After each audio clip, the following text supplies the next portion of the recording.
Thank you for joining us at xm.com for today's market comment by Marios Hadjikyriacos. I'm Maria Bashardidis. The specter of the Sino-American trade war returned to haunt global markets this week, putting another risk on the radar screen of investors that are already grappling with signs of a global economic slowdown and elevated interest rates. Shares of Apple fell nearly 3% on Thursday, dragging the entire stock market lower, following reports that China ordered government officials not to use iPhones at work. Separate reports suggest Beijing is planning to expand this ban to include state-owned enterprises and other government-related agencies.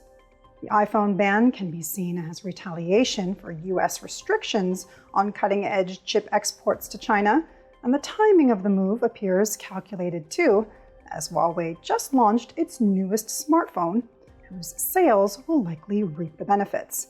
The question now is whether we are back in a tit-for-tat trade war environment, and if so, what Washington's next move will be.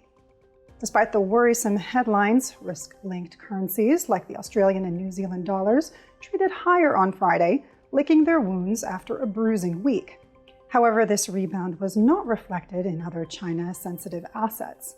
The yuan fell to its lowest levels in almost a year against the dollar, despite signs that Beijing has stepped up FX interventions to defend the currency, which highlights the force of the capital stampede out of China. Wall Street has been caught in the US-China firestorm as well. The major US indices pared some of their losses yesterday as dip buyers stepped in, but futures point to another lower open today. The risk tone is so fragile that it has started to push down on US yields, which in turn has taken the steam out of the dollar's rally. Still, the outlook for the greenback remains bright amid a resilient US economy that stands in contrast to Europe and China, both of which are plagued by a severe slowdown in growth. Gold prices are on the mend, but remain on track to close the week with serious injuries. An environment of elevated real yields and a shining US dollar is anathema for gold, but admittedly, the metal's losses have not been as extreme as one might fear, given the seismic moves in bond markets.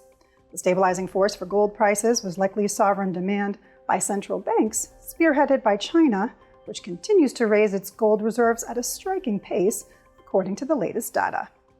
Thanks for watching today's market comment here at xm.com.